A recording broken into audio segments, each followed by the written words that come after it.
세상을 움직이는 경제 이야기죠. 오늘 월드 이코노미 시간에는 두 나라 G2를 다녀오려고 합니다. 먼저 미국에서는 동부 지역의 항만 노조가 파업을 선언했는데요. 그 여파가 굉장히 클 것으로 우려가 커지고 있습니다. 또 한쪽 중국에서는 중국 경제를 살리기 위해서 대규모 경기 부양책을 내놨는데요. 약발이 좀 먹히는 것 같기도 합니다. 이런 점들 종합적으로 알아보도록 하겠습니다.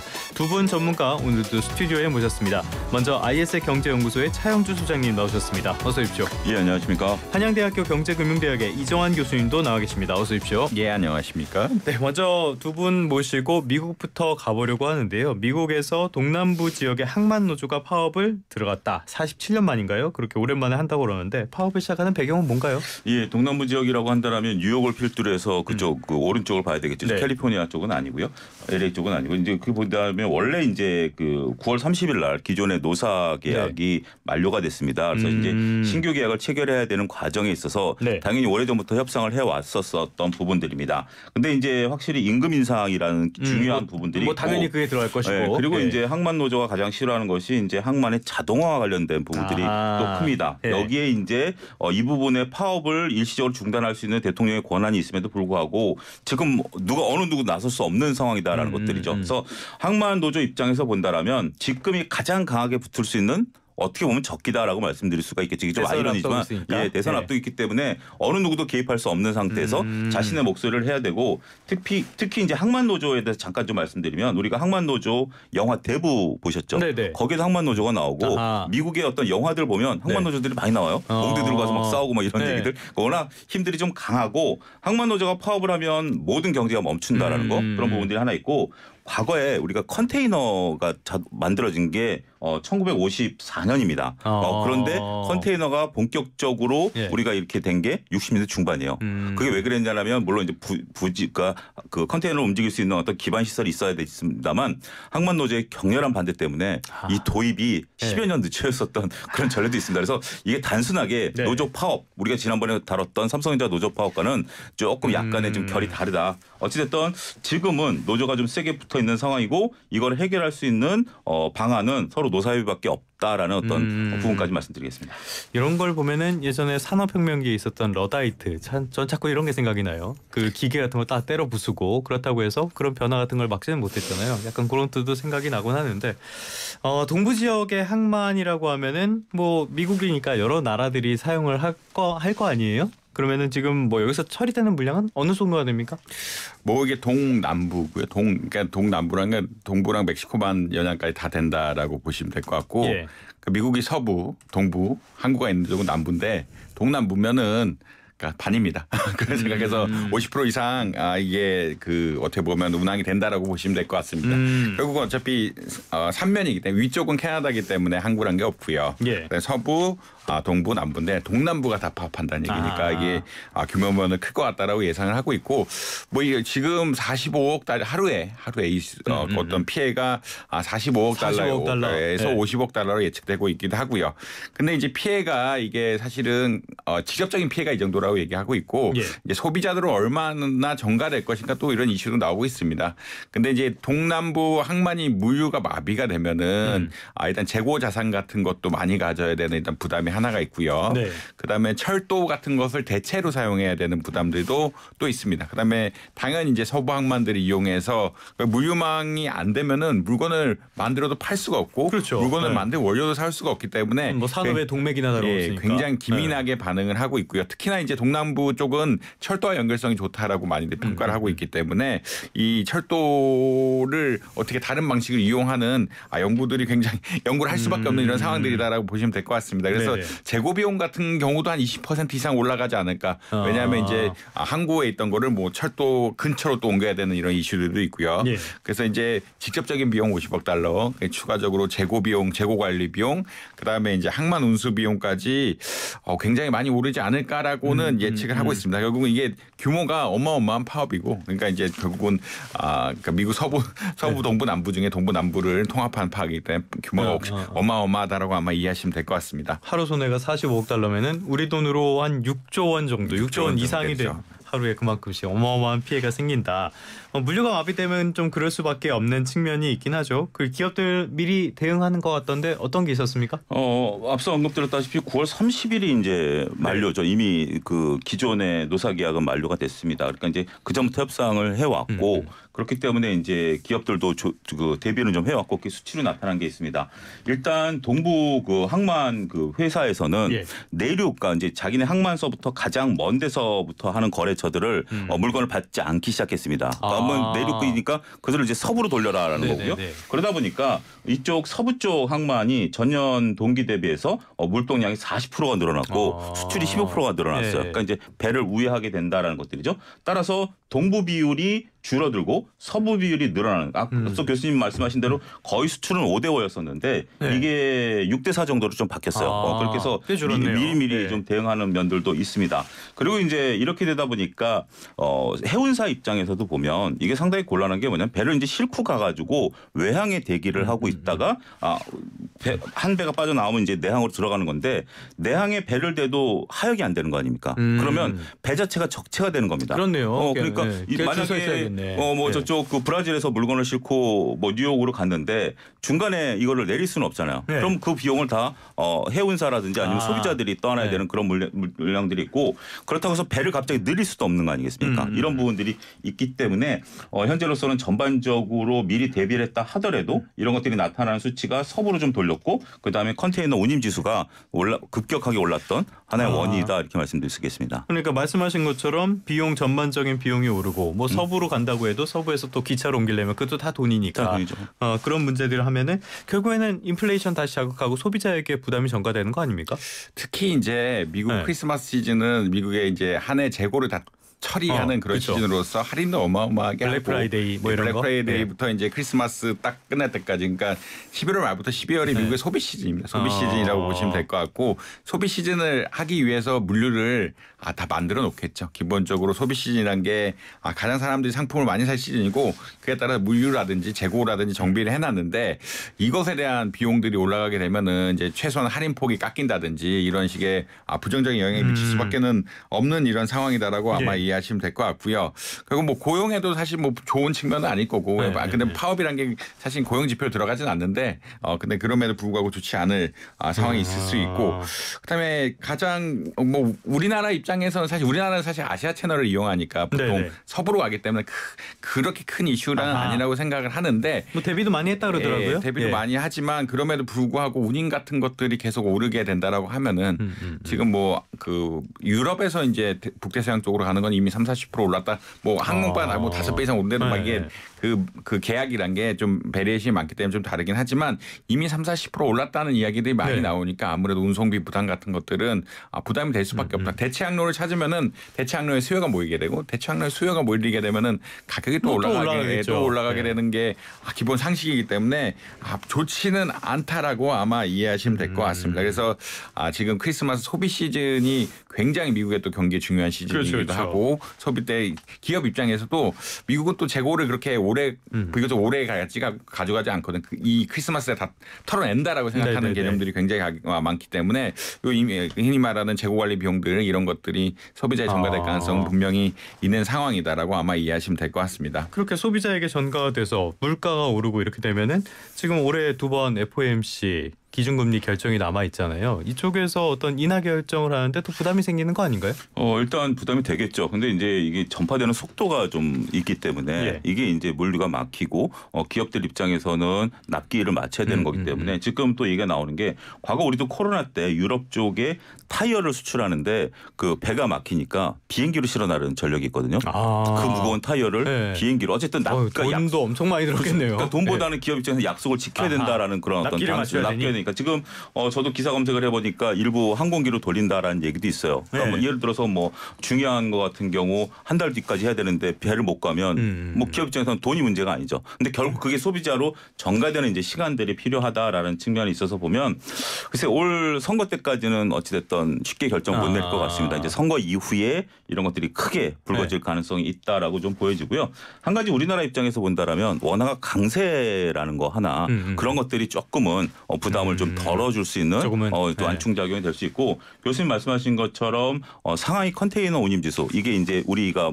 이동하는 태평양 부인데 이 부분은 아직까지 그렇게 급격하게 올라가지는 않았어요. 근데 지금은 한 가지 상황을 보면 제가 지난달에 나온 리포트를 기업 리포트를 보면 우리나라 대표적인 컨테이너 선사인 H&M 같은 경우 있지 않습니까? 그러니까 앞서 언급드렸다시피 배를 뭐 지금 현재 이렇다고 해서 배를 발주하면 몇 년이 걸리는데 H&M이 중고선을 몇 개를 빌린 게 있어요. 그러니까 앞서 언급대로 종합적으로 보게 된다면 이거에 대한 대비가 아니었겠나라고 하면서 지금 최근에 H&M 주가가 최근에 한 20% 가까이 올랐는데 그러니까 결국 이런 조짐이 있으니까 이런 조짐들이 있었던 것들도 하나의 그러니까 이제 전반적인 글로벌 물류의 변화를 좀 주고 있다. 그래서 근데 한 가지 이제 파업이 끝나면 만약에 오늘이 이제 3일인데 오늘 2일이죠. 2일인데 파업이 딱 끝나면 내일부터 물동량이 되느냐? 닷새 정도 걸린답니다. 아 그래요? 보통 우리도 파업 끝나고 나면 청소하고 와서 그렇죠, 이렇게 그렇죠. 하고 이제 다시 이게 그 하고 그러니까 그런 부분들 보게 된다면 이게 시간이 끄면 끌수록 더 교수님 말씀하신 크리스마스 시즌에 대한 압박감은 더욱더 커지지 않겠나 싶습니다. 제가 오늘 문을 열면서 지금 미국 뉴욕 증시가 중동발 그 지정학적인 리스크 때문에 좀 타격을 받았다. 거기에다가 이 항만 노조의 파업도 영향을 좀 미친 것 같다라고 말씀을 드렸거든요. 그렇다면은 앞으로 뭐 뉴욕 증시의 어떤 흐름 같은 것들 좀 부정적인 영향이 이어질 가능성 있다고 보세요? 사실 지정학적 리스크가 예측 불가한 것이고 지금 이란이 어떻게 행동할지가 이제 뭐 전면전으로 나가기는 어렵다라는 평가들이 계속 뭐 그렇게 할 마음은 없는 것 같아요. 그렇게 근데 이제 아무래도 주요 반군 지도자가 이제 살해가 당했고 어떻게 테러는 아니지만 뭐 그 어떻게 보면 정규군에 의한 거니까 이제 그런 살해당한 일들이 벅치면서 자기네도 액션을 보여야 되는데 이 액션의 강도거든요. 이 액션의 강도가 이제 전면전으로 나간다든지 아니면 이제 좀 완만하게 나가면 그냥 액션만 흔히 말하는 하는 흉내만 내고 표시만 하고 그대로 넘어가고 어떤 방식으로든 정치적 의사 표현을 경제적으로 해야 될 상황들도 있을 것 같은데 근데 아무래도 이제 지정학적 리스크란 게 이 정치적 의사 결정이다 보니까 조금 예측이 불가하다. 그럼에도 불구하고 중동 리스크는 비교적 뭐 빨리 끝나지 않을까 이제 아주 전면전이라든지 격화되는 상황은 벌어지지 않을 것 같다는 의견들이 조금은 더 많은 것 같다라고 말씀드릴 수 있겠습니다. 항만 노조는요? 항만 노조는 사실 근데 지금 기회가 너무 좋기 때문에 기회가 너무 좋다는 거는 이제 선거에서 민주당이라든지 공화당도 사실은 이런 그 블루칼라 계층에서는 되게 블루칼라라고 굉장히 많이 이야기하거든요. 그리고 사실은 그 러스트벨트를 다 공화당이 지지하는 세력들인데 이게 이미 공화당 역시 뭐 기업은 친기업이긴 하지만 이 블루칼라 워커들에 대해서는 굉장히 또 긍정적이기 때문에 이거 개입하지 않을 가능성이 굉장히 높습니다. 그러니까 그렇다는 이야기는 어떤 거냐면 좀 장기화될 수도 있다. 그게 또 노조란 것이 돈을 벌기 위해서 하는 거고 돈을 벌기 위해서 이렇게 가장 적기에 가장 적기에 파업하는 것이 효과를 그러니까 짧게 하면서도 어떻게 보면 효과를 높일 수 있는 그러니까 성과도 많이 낼 수 있는 기간이기 때문에 아까 소장님 말씀하신 거는 약간은 장기화할 수 있는 그런 가능성도 있다. 그럼에도 불구하고 여러 가지 압박이 있으면 더 빨리 끝날 수도 있는 이런 상황이지 않을까. 그 증시의 하방 압력 같은 것들 이런 것들은 계속 이어진다고 봐야 되는 거 아니에요? 일단 뭐 그런 정도로 봐야 되겠죠. 지금 현재 금리 인하가 이제 된 부분들이 있기 때문에 그 부분을 충분히 이제 상쇄 가능성도 있다라고 봐야 되겠죠. 일단 지금 이제 마감 시간이 끝났으니까 이제부터 본격적으로 될 것이고 기업들이 여기저기서 이제 볼멘 소리들이 이제 나타나기 시작하겠죠. 근데 이제 어떻게 보면 뭐 물리비용이 늘어난다 하더라도 뭐 미국으로 못 가면 뭐 캐나다도 있고 멕시코도 있고 그러니까 이제 분명히 이제 기업들 입장에서는 우회로를 뚫을 겁니다. 뚫긴 뚫을 거지만 이제 여기서 이제 더 큰 문제는 서부 항만까지 파업에 동참하게 된다라면 이거는 뭐 진짜 걷잡을 수 없는 뭐 물류가 마비되는 물류가 마비되는 그런 상황이 되겠죠. 그런 부분들을 좀 감안을 하긴 해야 되겠는데 일단은 지금은 긴장을 하고 지켜봐야 될 것 같습니다. 당장 뭐 이 부분이 또 의외로 쉽게 또 끝나버리게 될 수도 있는 부분들이긴 합니다만 일단 긴장감을 높이고 그것이 파급 효과되는 것이 한 2, 3개월 정도 걸린다라면 아무래도 선거 이후에 이것에 대한 부분들이 본격화되고 지금 현재 금리 결정의 의사결정권자들도 선거가 끝나고 나서 바로 이제 의사결정을 하도록 돼 있지 않습니까? 그렇기 때문에 그때 가서 어떤 뭐 큰 변동성 이런 것들이 있기 때문에 어쨌든 증시 입장에서는 가장 싫어하는 불확실성이 또 하나 생겼다라는 거. 오히려 이번에 50bp 인하하고 나서 뉴욕 증시가 잠깐 안정세를 나타냈던 것은 25bp든 50bp든 우린 중요하지 않다. 뭔가 결정된 게 중요하다라는 심리가 강했 당했는데 지금 이제 두 개가 큰 거죠. 이란이 저렇게 지금 자제를 하고 있습니다만 또 언제 또 확 나설지 모른다는 불안감. 모르니까요. 불안감. 네. 그다음에 이번에 또 항만 노조에 대한 불안감 이런 것들이 아무래도 좀 증시는 더 숨죽이게 하는 적극적인 행동을 제어하는. 그렇다고 네. 해서 비관론이 커진다라기보다는 뭐 내가 지금 신규로 투자하겠다라면 과감하게 할 수 있겠나? 뭐 그런 결론은 안 나온다 이렇게 말씀드리겠습니다. 조금 보수적으로 시장을 바라볼 필요는 있어 보입니다. 미국 이야기는 조금 더 이어가긴 할 텐데요. 이 주제는 일단 여기까지 하고 접기로 하고요. 다음 주제는 준비한 파일 먼저 듣고 계속 이어가도록 하겠습니다. 폭염과 가뭄 여파로 작황 부진이 계속되면서 최근 배추값이 치솟고 있는데요. 배추 사기가 이렇게 부담스럽다 보니 포장 김치를 찾는 사람들이 크게 늘었습니다. 대형마트는 물론 온라인 매장에서 포장 김치들이 잇따라 품절되고 있습니다. 당분간 배추김치를 반찬으로 제공하는 건 포기해야겠다는 글이 수두룩합니다. 김치찌개, 김치찜 가게를 운영하는 자영업자들도 답답하기는 마찬가지입니다. 저희가 배추 가격에 대해서는 여러 차례 좀 말씀을 드린 적이 있고요. 이런 것도 기후 변화 이런 데 영향을 받고 있다는 설명도 드린 적이 있는데요. 이 얘기를 대체 왜 꺼냈냐? 우리나라에는 배추가 있다면 미국은 요즘에 다른 것 때문에 난리라고 해서 이 얘기를 꺼냈거든요. 계란값이 폭등하고 있다고요? 예, 사실 이제 계란값이 굉장히 많이 올랐다는 이야기가 나오고 있고요. 예. 이게 어떤 이야기냐면 아니 2019년에 비해서 사실 2024년에 물가가 미국은 우리나라보다 훨씬 많이 상승하면서 네. 계란값이 기본적으로 많이 오른 게 있고 기본적으로 깔린 게 있습니다. 네. 그럼에도 불구하고 다른 이슈 뭐 조류 인플루엔자 같은 다른 이슈 때문에 가격들이 굉장히 많이 올랐다. 그러니까 2019년에 비하면 한 60% 이상 세계 가격이 그렇다는 이야기고 미국이 유통되는 계란의 1년 전 가격을 비교해 보면 30% 가량 올렸다라고 이야기하고 많이 있거든요. 올랐네. 예. 그러니까 뭐 12개 한 판에 12개 한 판 아니죠. 12개 보통 우리가 소비자가 사는 것에 이제 지금 뭐 3.25달러 뭐에서 3.2달러 뭐 4.5달러 이런 얘기도 나오고 있는데 고급 달러는 뭐 10달러. 예전에 한 2달러 수준이면 산다라고 이야기했는데 이게 가격들이 천지 차이로 많이 올라가고 있다라고 보시면 될 것 같습니다. 그러니까 알겠습니다. 뭐 여러 가지 요인이 있어서 가격이 오르고 있는 상황인데 배추 가격이 오르면은 이게 서민 경제에 영향을 미치고 그런데 달걀 같은 것들은 뭐 우리나라도 마찬가지지만 미국 사람들 달걀 많이 먹잖아요. 그럼 이것도 서민 경제에 영향이 만만치 않을 것 같은데요? 가장 기초적인 거죠. 네. 그러니까 뭐 인플레이션이 2%대에 잡혔다, 2.2%대 들어왔다 하더라도 교수님 말씀하신 건 이게 30% 올랐다라는 것은 피부로 느끼는 것은 30%죠. 이게 네. 30%면 또 이거에 대한 햄버거라든지 뭐 여러 가지 부분들이 되는 건데 문제는 이제 조류 인플루엔자로 해서 이제 살처분이 지나고 나면 새로운 생닭이 그 산란까지는 물리적인 시간이 필요하죠. 그렇죠. 그게 네. 한 6개월 정도 걸립니다. 네네. 그러니까 내년까지는 이 추세가 바뀔 가능성은 없다라는 거죠. 앞서 이제 뭐 배추도 다루셨겠습니다만 배추가 안 나온다 그래서 지금 심어봤자 이제 김장 배추도 벌써 다 자라고 있는 그렇죠, 상황인데 그렇죠. 네. 그렇기 때문에 이게 이제 내년까지 갈 수밖에 없는 그렇다고 해서 다른 나라에서 수입해 온다. 근데 이제 이것은 계란은 그 살균까지 해야 되는 부분들이기 때문에 그렇지. 예. 쉬운 부분들이 아니라서 일단 이 계란 인플레이션에 대한 부분들은 일단 어쨌든 조금 물가를 들썩거리는 하는 중요한 요소다 말씀드릴 수 있겠습니다. 알겠습니다. 항만 쪽에서의 그런 트러블 그리고 달걀까지 미국도 물가가 그렇게 쉽게 정리되지는 않는 것 같아요. 여기까지 얘기하고 다음 주제, 다음 나라로 가보도록 하겠습니다. 앞서서 G2라고 말씀을 드렸는데 중국 이야기로 가보도록 할게요.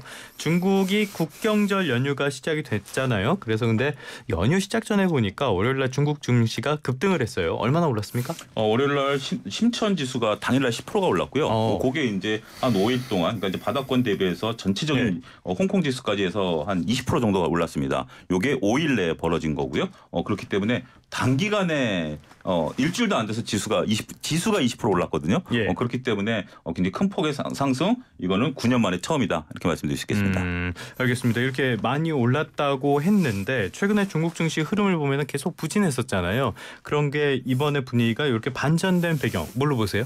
사실 이제 항생지수 사태의 근본은 중국의 주가가 급락해서였거든요. 그러니까 고점 대비해서 하도 많이 3만 그렇죠. 그러니까 3만에 가던 게 17,000 뭐 이렇게 가다 보니까 이러한 문제들이 발생했는데 주가가 별로 흐름이 좋지 않았습니다. 왜냐하면 디플레이션이 나을 정도로 소비가 좋지 않았고 미국과의 어떤 기술 패권 경쟁 때문에 어떤 미래의 어떤 전막 역시 그렇게 좋지 않은 상황이었기 때문에 그리고 그러니까 중국은 부동산 경기를 이야기하지 않을 수 없는데 중국의 어떠한 2008년부터 2023년 뭐 2022년까지 경제 성장을 주도했다라고 할 수 있는 건설 투자라는 것들이 이제 이제 부실들이 나면서 위축이 됐기 때문에 좋지 않았다라고 네. 보시면 될 것 같고요.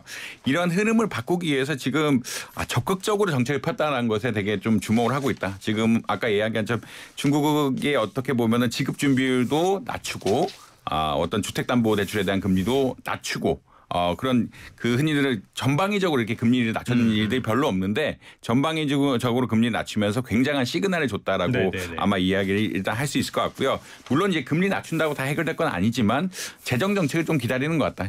그 지금 정권에서 경제 상황을 심각하게 보고 있고 이제 사실은 중국 정부는 재정 상황 괜찮습니다. 중국 네. 지방 정부는 그렇죠. 지방 정부가 문제죠. 지방 정부가 재정 상황이 안 좋지. 중국 정부는 재정 여력이 충분하다라고 많이 보고 있기 때문에 중국 정부가 좀 나선 것이 아니냐라는 기대감들이 퍼지면서 사실 그 당일날만 그러니까 이 정책들이 지난주에 발표됐는데 그러니까 연휴 시작 전에 거의 10%씩 오르는 지수가 10%씩 오르는 거의 역대급 상황들이 벌어지면서 그리고 중국의 상하법 폭은 우리나라보다 작거든요. 그렇죠. 10% 올라갔다는 이야기는 굉장히 어마어마하게 시장에서 기대를 하고 있다라고 아마 보시면 될 것 같습니다. 그 다른 때 대규모 부양책 나왔을 때도 이렇게 올랐나요?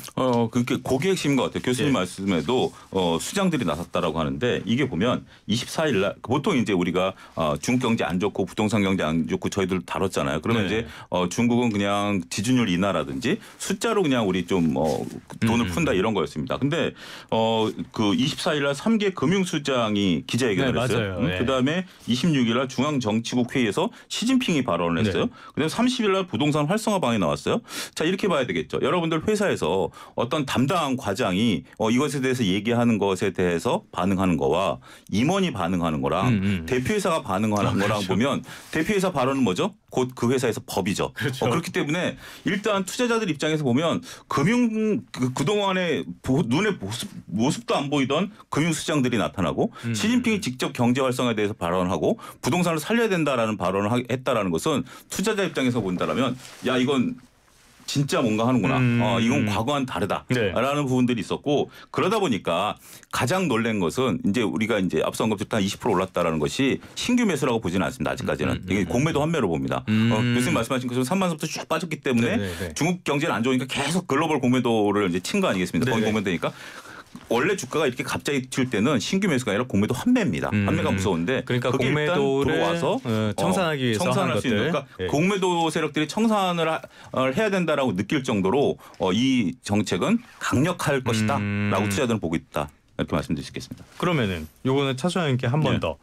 그렇다면은 중국 증시에 지금 들어가는 거에 대해서 어떻게 생각하세요? 원래 증시 상승은 원래 이제 공매도 환매로 먼저 시작됩니다. 우리나라도 2차 전지라든지 공매도 환매가 들어오잖아요. 그다음에 신규 매수가 들어오는지를 봐야 돼요. 그래서 신규 매수가 들어오는지 이제 7일 날 연휴 끝나고 신규 매수가 들어오는지 하루 이틀 지켜보고 그다음에 신규 매수가 안 들어오면 일단 기대감으로 올랐던 것들은 좀 빠질 겁니다. 하지만 지금 이제 금리 인하 수혜주로 볼 수 있는 게 부동산과 바이오거든요. 그런 부분에 대해서는 바닥론 접근은 일단 단기간 유효할 수 있다. 이렇게 말씀드리겠습니다. 알겠습니다. 그럼 바닥론은 단기간으로 유효할 수 있다라는 말씀까지 들어보고 더 근본적인 부분은 이게 그래서 이런 경기 부양책이 거시적으로 전반적으로 영향을 미칠 수 있을지 이 부분일 텐데 교수님께서는 어떻게 보세요?